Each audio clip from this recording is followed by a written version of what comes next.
Agradecemos al amigo Roberto Álvarez, que ahora es canciller de la República Dominicana, a quien le damos la bienvenida. Está con nosotros. Es una entrevista que habíamos concertado hace varios meses y finalmente lo logramos. En el 10º aniversario del portal Acento, que es precisamente este día, le damos la bienvenida. Muchas gracias, Roberto, por acompañarnos, y queremos comenzar con esta conversación contigo sobre el apresamiento de Yuri Chevry, que fue apresado en la frontera de Dajabón con Haití, con Juana Méndez. Fue alcalde de Puerto Príncipe y el gobierno haitiano lo acusa de ser como medio cabeza de los grupos que estarían supuestamente conspirando contra el presidente Moïse. ¿Qué va a hacer el gobierno dominicano con el señor Chevry? Bueno, en primer lugar, gracias, Fausto, por la invitación. Me siento en casa, como tú lo sabes. Sí. Felicidades por el 10º aniversario, eso es un gran logro. Sí. Vamos a esperar que se multipliquen muchas décadas más. Así es. Efectivamente, te había prometido desde hace tiempo, pero quiero aclarar nada más de que no he estado en ningún otro programa de televisión, ¿no? Simplemente estaba esperando por lo menos agarrar bien el mando, el piso del trabajo antes de hacer un programa como este, como el tuyo, sobre todo con alguien que es tan acucioso como tú. Así que... He aprendido contigo. Bien. Bueno, gracias. Sí. Mira, sí, sobre el apresamiento del exalcalde de Puerto Príncipe, Yuri Chevry, ocurrió el domingo en la tardecita, efectivamente en territorio dominicano, cercano a la frontera.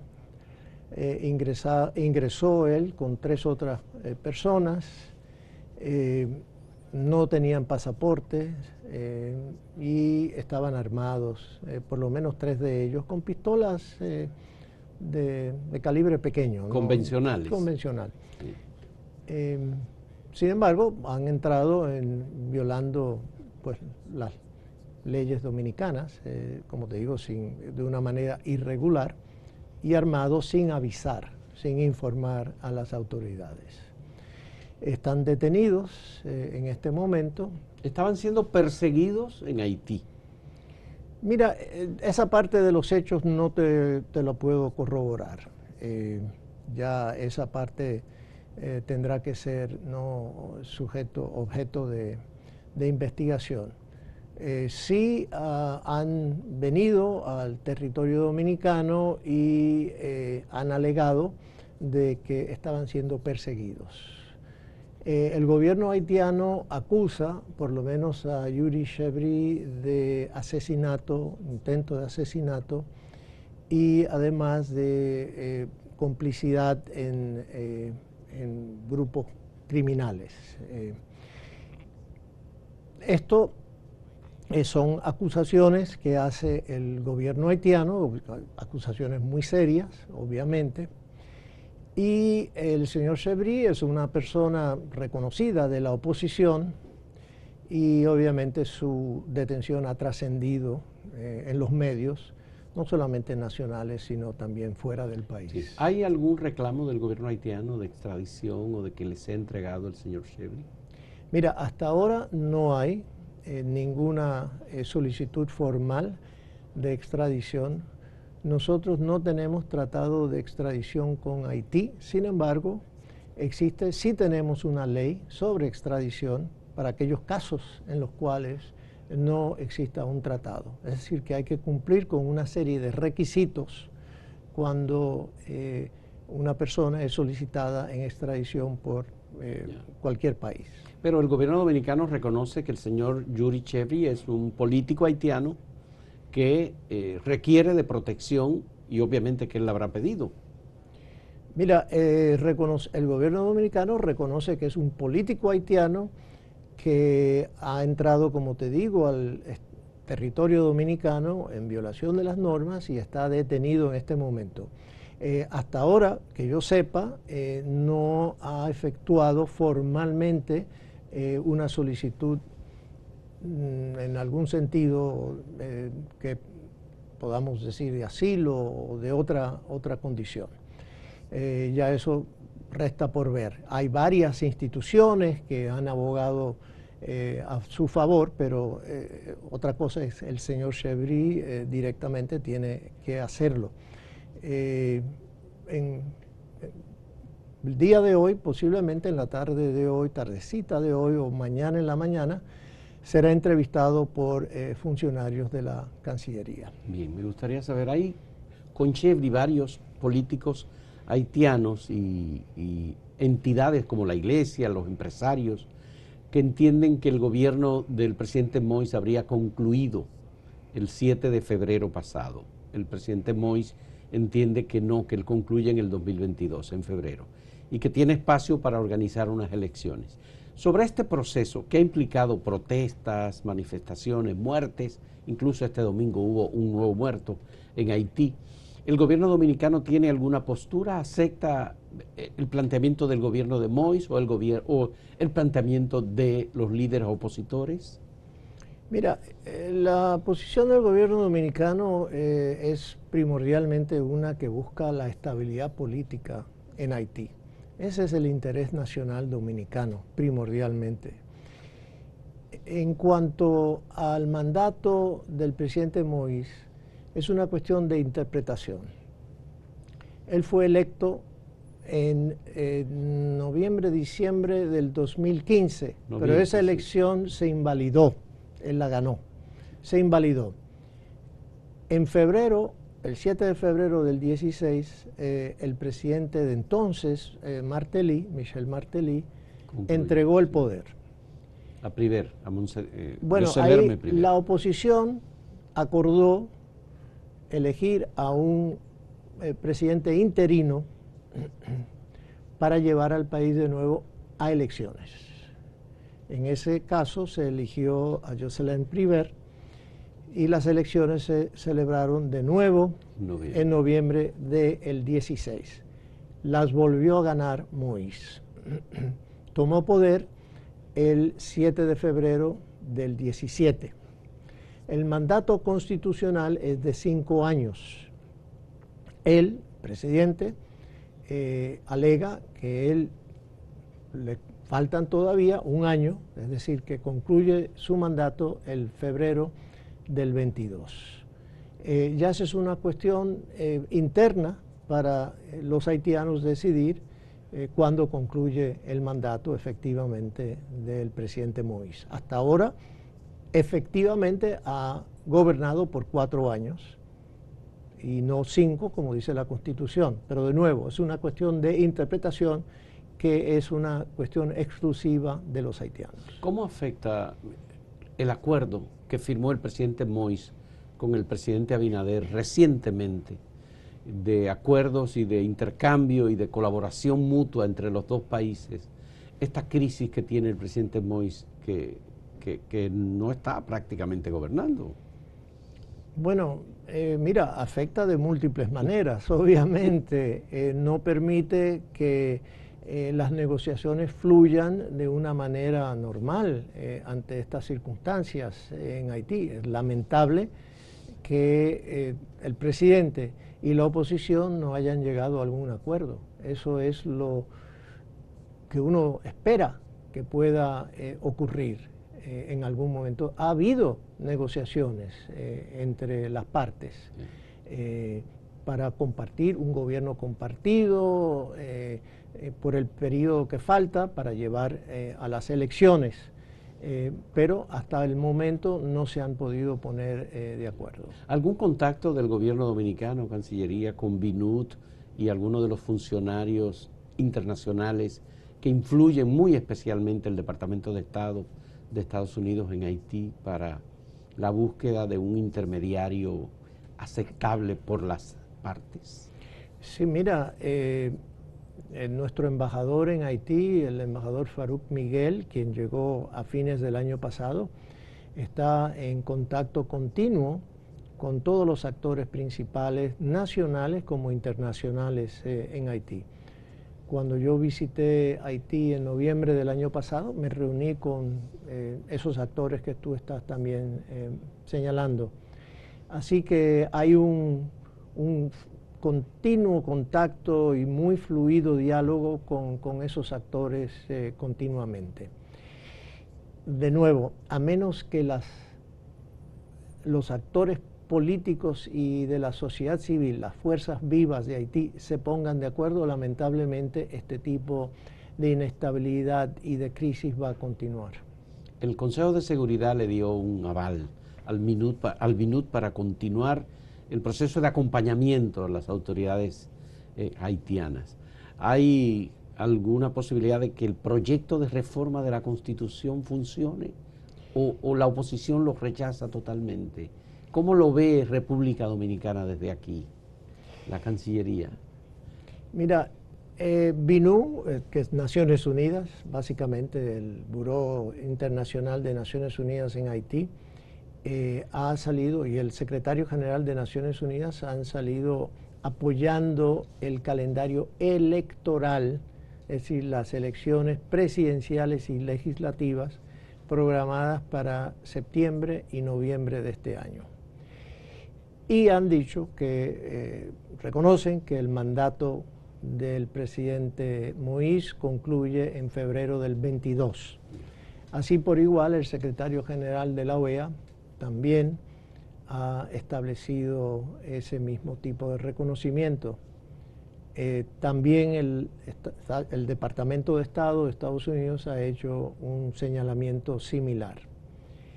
El gobierno dominicano en este momento pues reconoce que es el único ahora cronograma realista que existe para llevar a unas elecciones y a una transición pacífica. Mientras tanto, de nuevo reitero, esperamos que ante esta situación de violencia, de que las partes puedan llegar a algún acuerdo viable y que lleve a cierta paz y orden en Haití, porque de más está huelga decir cómo nos afecta a nosotros en República Dominicana esa situación. Totalmente, hemos visto que BINUT y Naciones Unidas y Estados Unidos le pidieron moderación y cautela y mucho cuidado al presidente Moïse para conducir una situación que fuese manejable. Pero concluir lo del referendo, que no te dije nada. Pero lo de el apresamiento de jueces y la destitución de jueces parece que ensombrece más todavía el cuadro político en Haití. Los del Tribunal Supremo de Justicia, en realidad. Corte de Casación. La Corte de Casación, que es el Tribunal Supremo haitiano, es el equivalente de nuestra Corte Suprema. Mira, en cuanto al referendo, primero, tanto Naciones Unidas como la OEA ha sido bastante silente en cuanto al referendo en sí. En Haití hay a todas luces un acuerdo tanto entre el gobierno como la oposición y también la sociedad civil de que se necesita una nueva constitución. En eso hay consenso. Donde difieren es en el proceso de llevarlo a cabo. Hay muchos sectores, entre ellos sobre todo la diáspora haitiana, que han reclamado una constituyente. El proceso que el presidente Moïse ha puesto en ejecución es un proyecto que ha convocado a una comisión consultiva que va a redactar un proyecto de constitución que se va a poner en conocimiento del pueblo haitiano en marzo para comentarios, modificaciones y después para una eventual votación a fines de abril, el 25 de abril si mal no recuerdo. Sobre ese aspecto, tanto la ONU como la OEA no se han querido pronunciar y dicen que eso es un elemento para el pueblo haitiano, una cuestión interna de soberanía del pueblo haitiano, que son quienes deben decidir al respecto. Y sin embargo, Naciones Unidas ha contribuido $20 millones para las elecciones que también, no, perdón, es el gobierno haitiano mismo que ha colocado los $20 millones. La ONU también ha hecho otra donación, pero son para las elecciones presidenciales y legislativas. De nuevo, nosotros, el gobierno dominicano, desea estamos de acuerdo con que existe una necesidad de una nueva constitución, que la constitución, la arquitectura constitucional haitiana no conduce a una buena gobernanza, porque hay una división entre el presidente y el primer ministro y un Senado poderoso que lleva a una cierta parálisis política del gobierno haitiano, sí. Entonces, sería como ir al presidencialismo más o menos como lo tenemos nosotros en República Dominicana. Así es. Así es. Bien. Vamos a hacer una primera pausa en este diálogo con Roberto Álvarez, el ministro de Relaciones Exteriores de República Dominicana. Hemos abordado este primer tema que es muy importante y muy actual. Vamos a otros temas en un momento.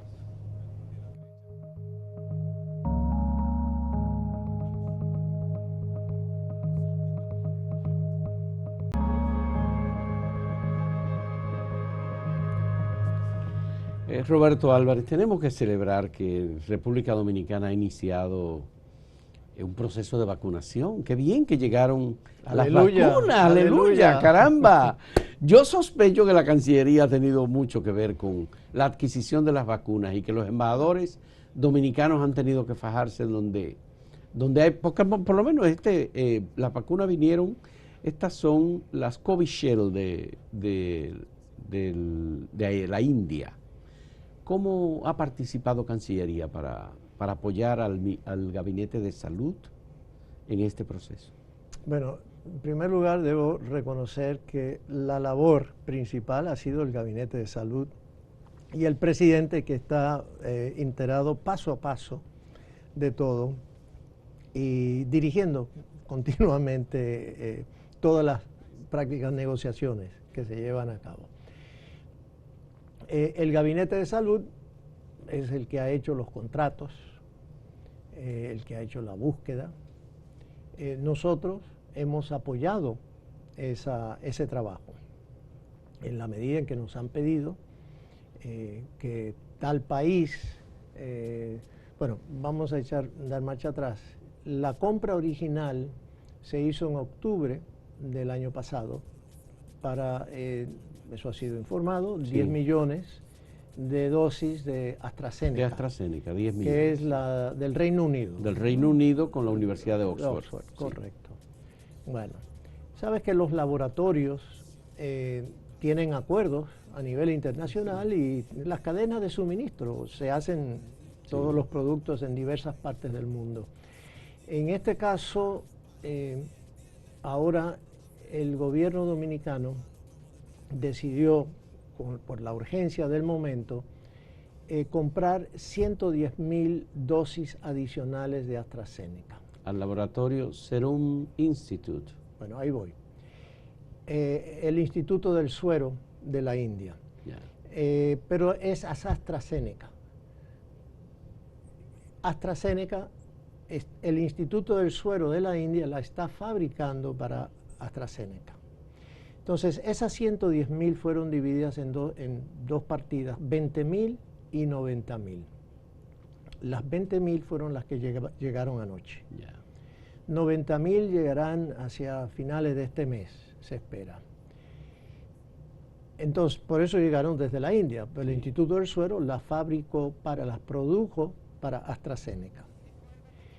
Pero el gobierno también ha estado febrilmente, el Gabinete de Salud, el presidente, buscando vacunas por donde aparezcan. Y en este sentido debo hacer un alto para decir lo que todos sabemos, la falta de solidaridad internacional que ha ocurrido en cuanto a las vacunas. La falta de compromiso e incluso las facilidades que se esperaba que iban a facilitar para los países donde no se producen vacunas, como la facilidad esta COVAX. Sí, COVAX, con el programa de la Organización Mundial de la Salud.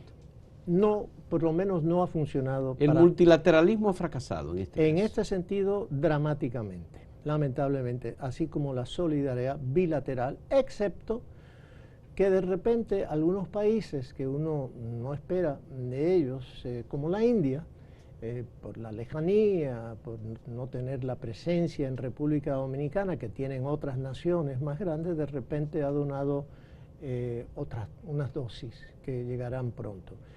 Yo no quiero revelar las dosis que están en proceso de llegar al país, porque eso le compete realmente al Gabinete de Salud y no a mí.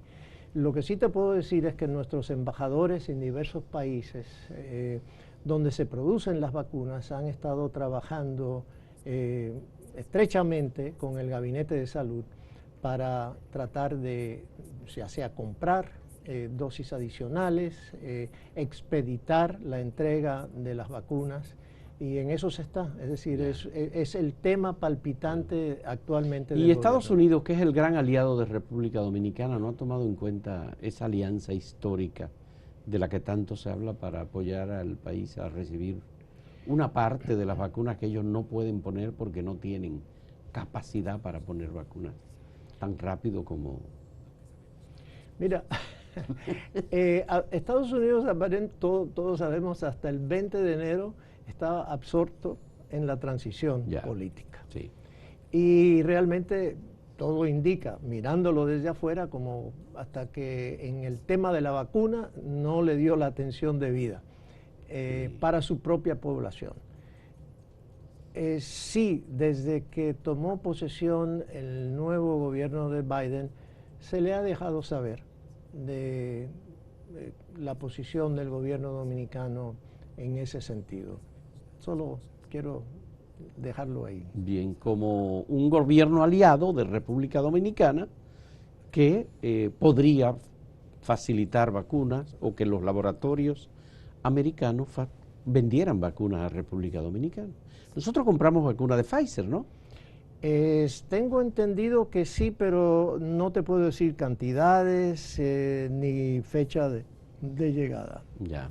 ¿Y cómo se prevé que cambien las relaciones entre República Dominicana y Estados Unidos con la llegada del gobierno de los demócratas y con el presidente Biden ahora, tomando en cuenta que hubo posiciones muy radicales en política internacional por el gobierno del presidente Trump? Además hay cambio, hay retorno al a los acuerdos de París, a la Organización Mundial de la Salud, los acuerdos sobre cambio climático, sobre control nuclear. Todo eso como que figura que hay un cambio que podría llegar a América Latina y República Dominicana. Ya llegó. Llegó. Ya llegó el cambio. No, explícalo, a ver. No por completo. Todavía faltan muchas piezas. Sí. Pero ya, por ejemplo, las nuevas autoridades estadounidenses nos han dejado saber su posición en relación, por ejemplo, a la red 5G. Lo han hecho público, esa posición. Lo han manifestado tanto a nivel del Departamento de Estado, la Casa Blanca, como acá en el país. Así que te doy eso como un ejemplo. En ese sentido hay una continuidad de la política de Estados Unidos. Pero eso tiene mucho que ver con otros países y potencias que son aliados de República Dominicana. La República Popular China ya decidió venderle vacunas a República Dominicana. El gobierno dominicano compró más de 800,000 vacunas a China. 768,000, para ser exactos. 768,000 vacunas. Y le donó otras 50,000 vacunas. 55,000. Eso es excelente, es una buena noticia. Está muy bien. Nosotros tenemos relaciones diplomáticas con la República Popular China, y las 768,000 vacunas que tú te refieres, dosis, es de una compañía privada china, Sinovac. Sinovac. Sí. A diferencia de la donación de las 55,000, que es una compañía estatal china, Sinopharm. Entonces, sí, y ambas transacciones, digo, la donación bienvenida y la compra también. Así estamos buscando también vacunas en otros países, en Rusia y, como te dije, en la India. Y de hecho, esta otra AstraZeneca, la partida más grande que viene ahora a partir de marzo, va a venir probablemente de un proyecto conjunto entre Argentina y México, que han hecho un acuerdo con AstraZeneca para producir la vacuna en laboratorios argentinos y el empaque en México. Entonces de ahí vendrá el suministro para Latinoamérica y probablemente una buena cantidad de los 10 millones de dosis que se compraron. Pero volviendo a la cuestión de la nueva política exterior del gobierno de Biden, como tú señalas, hay una vuelta decidida al multilateralismo de parte de la administración Biden, lo cual es bienvenido, porque para un país como República Dominicana, de nuestro tamaño, los organismos internacionales son esenciales. Sí. Así que eso es muy bienvenido y sobre todo, pues obviamente el regreso al Acuerdo de París, que había sido pues algo que había creado mucho desasosiego a nivel internacional por la salida del acuerdo por la administración Trump. Pero bueno, ahora quedan toda una serie de temas todavía. Bueno, está el tema migratorio, que ya se han anunciado políticas que podrían favorecer a República Dominicana y a los dominicanos. Ya hay una como a los DACA o los Dreamers. Los Dreamers también. Que hay como unos 9.000 dominicanos jóvenes que llegaron allá como infantes y que han crecido y que ahora van a tener la posibilidad de adquirir la residencia y un camino hacia la nacionalidad. Así que eso, y se espera que también se puedan regularizar todos aquellos que están en una situación migratoria irregular en Estados Unidos por décadas. Ya. Y el intercambio comercial, aparte de ya esas políticas sobre población dominicana radicada en Estados Unidos, por ejemplo, el tema del intercambio comercial, ¿podría afectar lo que mencionaste sobre la queja de Estados Unidos en relación con el 5G? ¿Ellos tienen alguna oferta? Mira, no creo que vaya a afectar en la relación bilateral con Estados Unidos, ¿no? En temas comerciales, y de hecho lo que augura el futuro inmediato es una profundización, un fortalecimiento del comercio hacia Estados Unidos, sobre todo con esto que se viene hablando, y ahí hay una continuidad en la política exterior de Estados Unidos, en el desencadenamiento de sobre todo las industrias de suministro esenciales, claves para Estados Unidos, la seguridad nacional. Ahora acaban de ordenar la administración Biden un estudio de 100 días para ser entregado en 100 días exactamente sobre cuáles son esas cadenas esenciales para Estados Unidos y cómo protegerlas, trabajando con los países aliados, y nosotros estamos obviamente ubicados de una manera clave por la cercanía y por la experiencia que ya tenemos acumulada en zonas francas dominicanas. De hecho, te doy un dato. En el 2020, el año que acaba de terminar, las zonas francas aumentaron sus ventas sobre el 2019. ¿Aún con la pandemia? Aún con la pandemia. Eso te indica la importancia de ese sector para el futuro dominicano.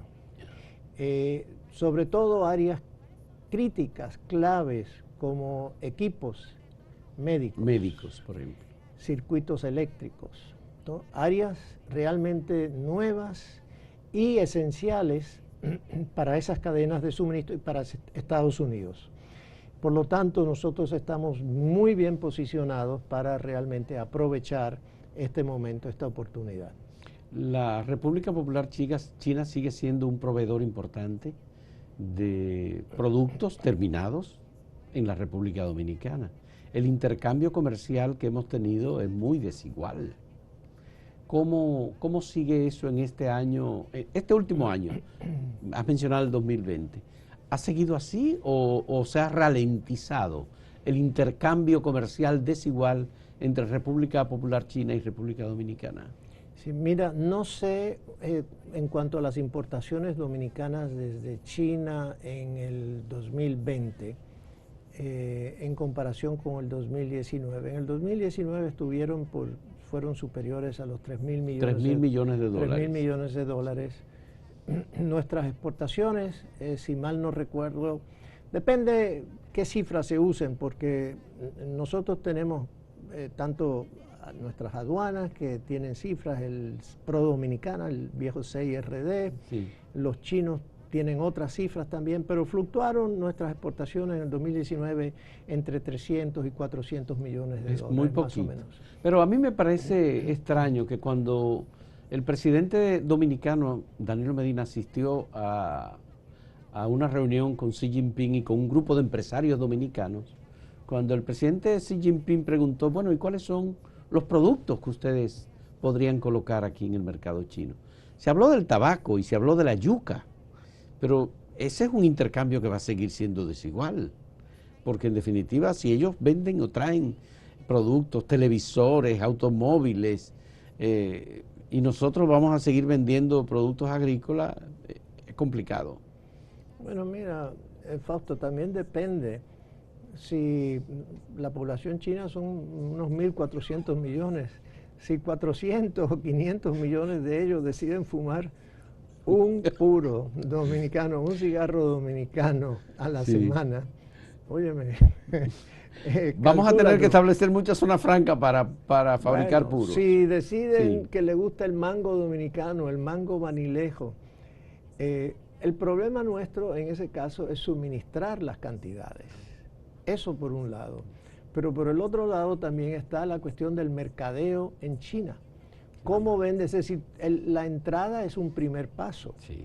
Después, cómo se enteran los consumidores chinos de que están esos productos ahí disponibles. Entonces, no es fácil. Es No es decir, tan simplemente de que entre el producto, pues es una parte del proceso. Ya.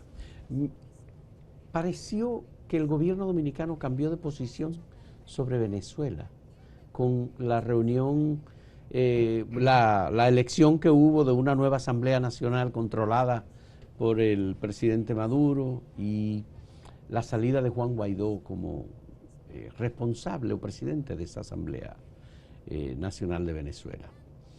¿Qué va a pasar con la postura del gobierno dominicano que no reconoce ni a uno ni a otro ahora? Antes reconocía a uno, pero ahora no. Mira, el gobierno del presidente Abinader considera que la situación en Venezuela es un drama de América, que hay que solucionar de una manera pacífica. No hay otra alternativa, no hay otra solución. De hecho, el sistema interamericano, las Américas, ha resuelto problemas a través de soluciones pacíficas a las controversias. Ese es uno de los motivos por los cuales, afortunadamente, en el siglo XX hubo pocas guerras, prácticamente inexistentes. Hay una vocación pacifista en nuestro continente y esa tiene que ser la guía para la solución en última instancia del caso venezolano. Nosotros, el gobierno no ha cambiado, el gobierno dominicano no ha cambiado la posición en relación al régimen de Maduro.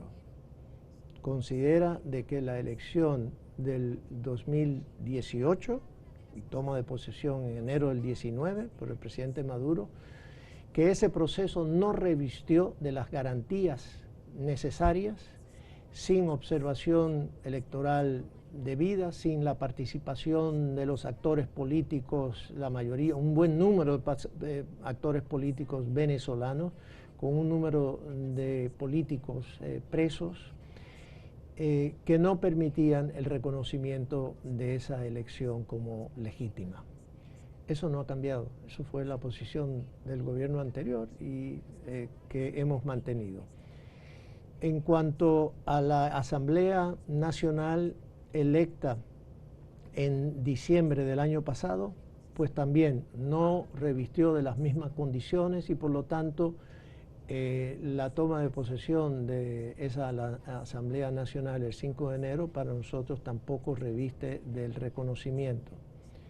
Tampoco ha cambiado en ese sentido la posición dominicana. Donde sí ha cambiado es en la cuestión del reconocimiento de la Asamblea Nacional que fue electa en diciembre del 2015 y que tomó posesión en enero del 2016. El mandato constitucional era de 5 años y lo cumplieron efectivamente en enero de este año. ¿Qué sucede? Que esa Asamblea Nacional se reunió a mediados de diciembre, y en una reunión virtual de los 168 legisladores electos originalmente, había 100 y poco presentes. En la votación en la cual se autoextendieron el mandato, una buena cantidad de los legisladores de Acción Democrática, más de 20, se abstuvieron de votar. Es decir, para comenzar en un número precario de una asamblea, como te digo, virtual, decide autoextenderse el mandato.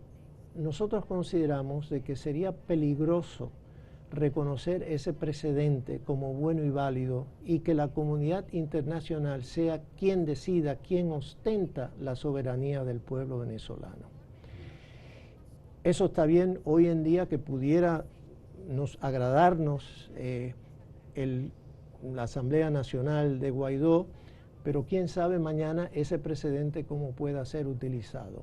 De todas maneras, por eso consideramos de que es el pueblo venezolano el único que tiene el derecho de decidir quién debe ser el que gobierne ese país. Pero el pueblo venezolano no está en condiciones de expresarse electoralmente, por lo visto. Bueno, claramente que no, y por eso ha llevado a la posición actual de tantos países que no reconocen ni uno ni otro en este momento, y que sí mantienen la posición y disposición a contribuir de la forma en que sea posible a la comunidad internacional, a nuestros países, a contribuir en ese diálogo, esa búsqueda de una solución entre los venezolanos. Ya, muy bien. Hacemos una última pausa en este diálogo con Roberto Álvarez, ministro de Relaciones Exteriores de la República Dominicana. En un momento retornamos.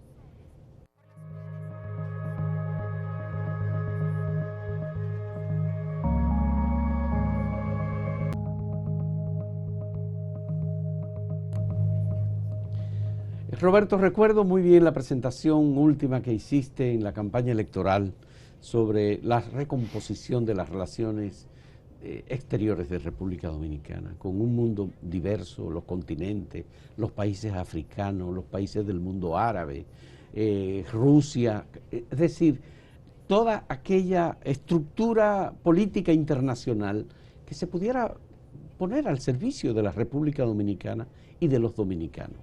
Que la Cancillería no fuese un organismo para favorecer a determinados grupos, sino que tuviese embajadores, cónsules, que estuviesen al servicio del comercio, por ejemplo, de República Dominicana, y que esto contribuyera al aumento de las exportaciones, del intercambio cultural, comercial, científico del país.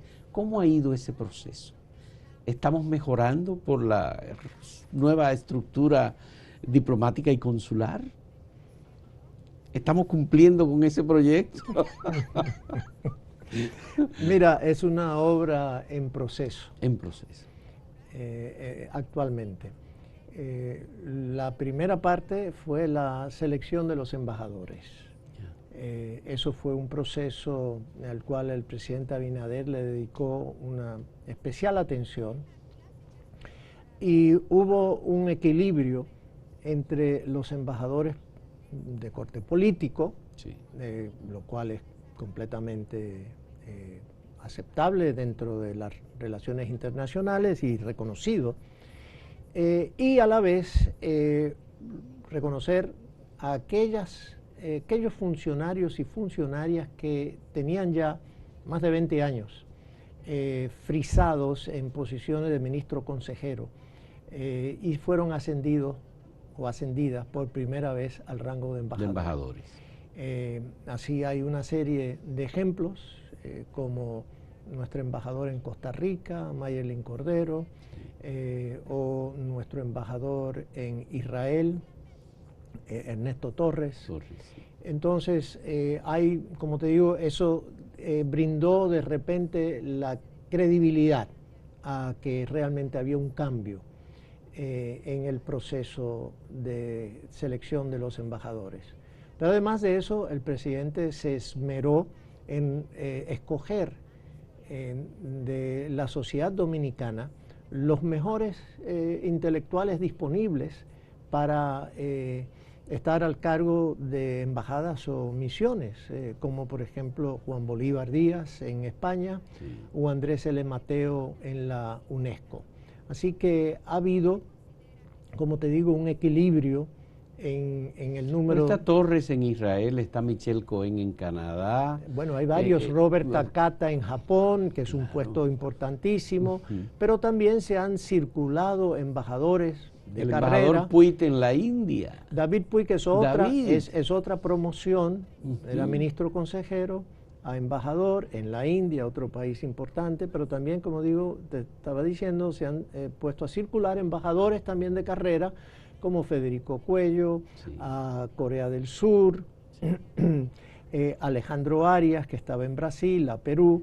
Así que hay ha habido un poco de todo dentro del el rango de los embajadores. En cuanto a los cónsules, pues Presidencia también se ha enfocado en seleccionar a un buen cuerpo consular que todavía está, como te digo, en proceso, aunque ya está bastante ya avanzado el proceso de selección de esos cargos. En los organismos internacionales por igual. Todavía ahora estamos en el proceso de selección del personal subalterno. En cuanto a las embajadas, un proceso que estamos llevando a cabo es determinando cuál es el número óptimo que deberíamos tener por embajada. Eso no existía. Y entonces, para determinar, para no exceder un número X, ¿no? Y volver a caer en una situación como la que teníamos antes. La que existía. Entonces estamos en base a criterios objetivos, como cuáles, por ejemplo, el tamaño del país, el Producto Interno Bruto de ese país, el nivel de nuestras exportaciones a ese país o las importaciones, el número de dominicanos en ese país y así sucesivamente, 12 criterios para establecer ese número óptimo. En eso estamos. Y entonces también hay que revisar la escala salarial. Recientemente el congresista Adriano Espaillat dijo que los salarios del cuerpo diplomático dominicano eran muy altos. Muy altos, sí. Él dijo que eso era en el pasado. Bueno, en realidad los sueldos de varios embajadores eran muy altos. No es la norma para la mayoría de los funcionarios del cuerpo diplomático. La mayoría de los cuerpos diplomáticos realmente tienen salarios bajos. Ahora bien, no estamos hablando de botellas, estoy hablando de las personas que trabajan, ¿no? Entonces hemos estado depurando el servicio exterior, eliminando las botellas. Sí. Todavía es un proceso que no se ha terminado, todavía continuamos en ello. Entonces, ¿cuántas miles de personas han sido separadas de Cancillería? Mira, debe ser de unas 1.200 más o menos a 1.300 personas, más o menos. La reducción del personal. La reducción del personal. Y vamos a tener el caso insólito de tener 2 personas en una embajada en el exterior, en algún país. 2 personas. 2 o 3 personas. 2 o 3 funcionarios, es decir, nada más. Sí, nada más. Me refiero a eso porque hay algunas embajadas en las cuales solo ameritan tener 2 o 3 personas. Algunas embajadas en las cuales no tienen la importancia. Hemos determinado que hay 3 categorías, A, B y C. La A son las embajadas más importantes, son 12. La B son aproximadamente 29 y el resto están en la categoría de aquellas menos importantes. Esas embajadas menos importantes, donde apenas no tenemos dominicanos o una cantidad de dominicanos, donde todavía no vendemos gran cantidad de nuestros productos, etcétera, pues no ameritan tener más de 2 personas. O 3 ¿Y no personas. habrá los casos en los que se designan funcionarios en una embajada, viven aquí y cobran por allá? Eso no. Ya eso se acabó. Eso se acabó. Se acabó. Se acabó. Ya. Qué bueno. Y la calidad y capacidad para el comercio, la promoción, la colocación de productos dominicanos en esos países, ese trabajo, ¿realmente se va a lograr hacer? Bueno, ¿Hay una indicación para eso, Roberto? en parte uno de los motivos por los cuales no posponía aceptar tu invitación era para no decirte, estamos haciendo eso, o vamos a hacer eso, o vamos a hacer todo lo demás, ¿no? Entonces ya ahora te puedo decir que 6 meses después, porque el gobierno ahora, el 16, hoy, ¿Sí? hoy es 16, Hoy es 16. hoy cumplimos 6 meses. 6 meses. Exactamente Hoy, en el poder. sí. Wow. Entonces, ahora ya casi todos los embajadores nuevos casi han salido. Están presentando credenciales. Hoy presentó credenciales la embajadora nueva en México, que es otra promoción. Sí. Ya presentó el embajador en España, Sí. recientemente el embajador en Japón, Sí. y así sucesivamente. Ahora se están colocando las piezas en su lugar. Todos fueron entrenados, recibieron un curso de inducción intenso de 3 a 4 semanas. Entre ellos se les llevó a las diferentes industrias o sectores agrícolas a enterarse cómo es el banano, cómo todo el proceso del banano y así el cacao, etcétera. Zonas francas, etcétera. Entonces, ahora se están seleccionando los agregados comerciales a través de un proceso conjunto entre el Ministerio y Proindustria. Y se está ahora entrenando los que pasaron por un filtro.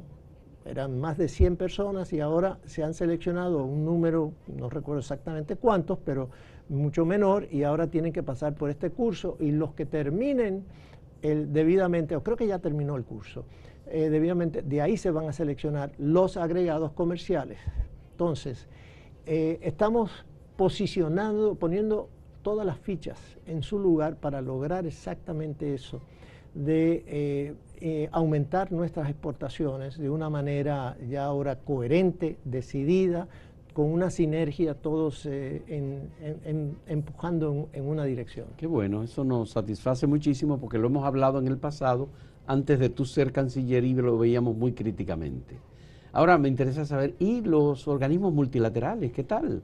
¿Cómo va eso? ¿Hemos seleccionado buen personal con la calidad, con la posibilidad de representarnos dignamente, que no se choquen uno con otro al ser tantos designados en Naciones Unidas, en el Banco Interamericano de Desarrollo, en el Fondo Monetario Internacional, en la OEA? Sí, mira, déjame terminar diciendo una cosa en cuanto a los países que nos interesan a nosotros. Es interesante que de los 10 países con los cuales, los primeros 10 países con los cuales tenemos un intercambio comercial favorable para nosotros, para República Dominicana, 5 son islas del Caribe. Eso lo que te quiere decir es que nosotros tenemos que enfocarnos todavía en los países más cercanos de nuestra región, en vez de estar pensando todavía en continentes más lejanos. Eso en cuanto al enfoque. En cuanto a los organismos internacionales, también ha habido un cambio dramático. En las Naciones Unidas, no me canso de decirlo, hace un año atrás aproximadamente, Estados Unidos tenía 122 funcionarios, China 99, Rusia 88 y la cuarta potencia mundial 68, República Dominicana. Entonces, de ese número se ha reducido considerablemente. Todavía creo que puede ser que estemos en 24 ya hoy en día, pero va a seguir disminuyendo. Y vamos a llegar tal vez a 18. Eso no incluye el equipo que estaba en el Consejo de Seguridad, ya el Consejo, a la llegada del nuevo gobierno, ¿no?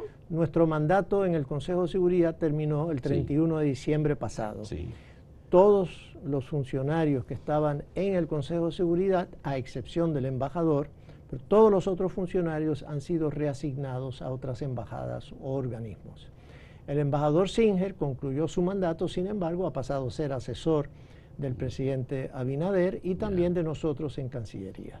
Él ejercía la función pro bono, porque no cobraba por el ejercicio de su función como diplomático. Exactamente, y continúa también igual con una colaboración honorífica. Y los otros organismos internacionales, y sobre todo los regionales, por ejemplo, ¿qué ha pasado con el SICA, el organismo de integración centroamericana? Sí, el sistema de integración. Sí, el sistema de integración centroamericano está ahí vigente y nosotros tenemos una participación. No tiene la burocracia que tiene una organización como las Naciones Unidas, ni tampoco a nivel regional como la OEA, donde sí tenemos una representación. Ante el SICA, la representación es coyuntural para reuniones, ya sea de ministros de Relaciones Exteriores o de presidentes cada cierto tiempo. No hay un representante permanente ante el SICA, a diferencia de la OEA, donde sí lo hay. Sí.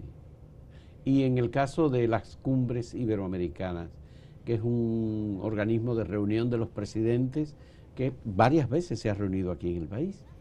Bueno, creo que una vez, creo que fue el 2002, la cumbre iberoamericana, cuando el presidente Hipólito Mejía, sí, aquella famosa cumbre de las Chacabanas. De las Chacabanas.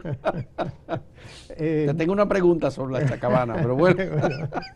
Pues esa cumbre desde el 2002, la cumbre iberoamericana, no había vuelto a celebrarse acá hasta ahora.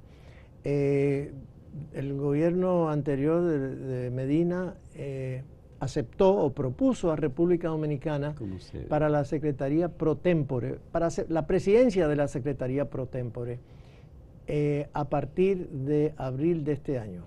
Actualmente la tiene Andorra y la vamos a recibir el presidente Abinader. Pero Andorra está en Europa, está entre Francia está en los Pirineos, y España, en los Pirineos. En los Pirineos, más en territorio español. Principado. Es un principado. Sí. Sí, es un principado que tiene como jefe de Estado conjunto, creo que el presidente Macron de Francia, y a un arzobispo, no lo tengo claro en este momento, discúlpame, pero y es un primer ministro, el Xavier Spot, quien le va a entregar a República Dominicana, al presidente Abinader, la presidencia. Pro tempore ya. Entonces, aquí se hará la cumbre de presidentes. En el 2022. En el 2022, correcto.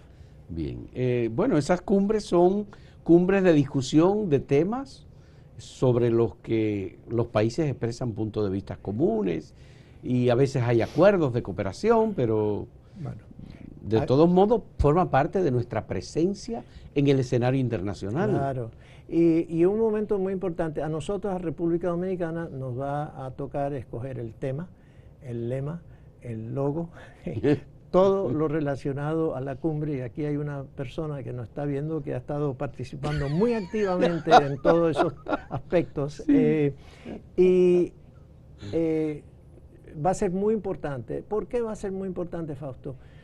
Porque ahora mismo, por la pandemia, que no ha habido reuniones presenciales, el año que viene, creemos que los jefes de Estado, jefes de gobierno van a estar ansiosos, tal vez, de poder viajar y salir y reunirse. Claro.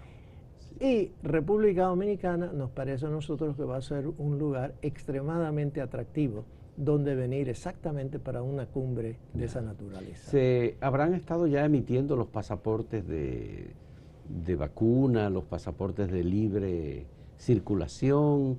Eso se supone que forma parte de una política que va a incluir la política exterior dominicana para la promoción del turismo dominicano. Déjame hablar con Raquel, a ver, con la vicepresidenta. Una última pregunta, me está diciendo que terminó el tiempo, pero quiero saber. He notado que en Cancillería, en los actos oficiales, es chacabana blanca que se usa. ¿Ese es el nuevo protocolo de vestimenta de la Cancillería dominicana? ¿Y por qué? ¿Y por qué? Mira, la respuesta corta es sí, es la nueva vestimenta, pero no es un uniforme, no es un traje obligatorio de ninguna manera. Simplemente me pareció que una manera de marcar el cambio, el gobierno del cambio, simbólicamente a través de la vestimenta era una forma visual de lograrlo de una forma. Segundo, me parece mucho más apropiado para nuestro clima tropical que andar de saco y corbata. Sí. Aquí hay aire acondicionado. Sí, es verdad. Entonces, Pues es el segundo, pero hay un tercer factor también. Es una marca país. Sí. Es una marca país que los hoteleros dominicanos han establecido, sobre todo los de Punta Cana. Sí. Y a mí me parece que es una manera de extenderlo visualmente a través del país, que la Chacabana sea reconocida. Inmediatamente se ve una Chacabana, se piensa en República Dominicana. Y es una vestimenta formal. Los sastres de Chacabana están felices. Felices. Bueno, de guayabera, porque en realidad Chacabana es una marca. La guayabera es el nombre del traje típico. Que por cierto hay que recordar a Gabriel García Márquez cuando ganó el Premio Nobel de Literatura en 1981, que fue vestido a Suecia con liqui-liqui, un traje típico colombiano, y que fue una manera también de promover ese tipo de vestido tropical que nos toca a nosotros, a los colombianos bañados por el mar Caribe en la zona de Cartagena, donde vivía García Márquez. Qué bueno, muchas gracias, Roberto. Gracias a ti. Muy agradecido de esta conversación, que bueno, nos faltaron algunos otros temas, pero ya tendremos la oportunidad en otro momento de pedirte, dentro de 6 meses o algo más, una nueva conversación sobre estos temas internacionales y que tienen que ver con salud, el comercio y todo lo demás. Un placer. Muchas gracias, Roberto, y muchas gracias a ustedes por la compañía en este diálogo. Un placer saludarles. Gracias.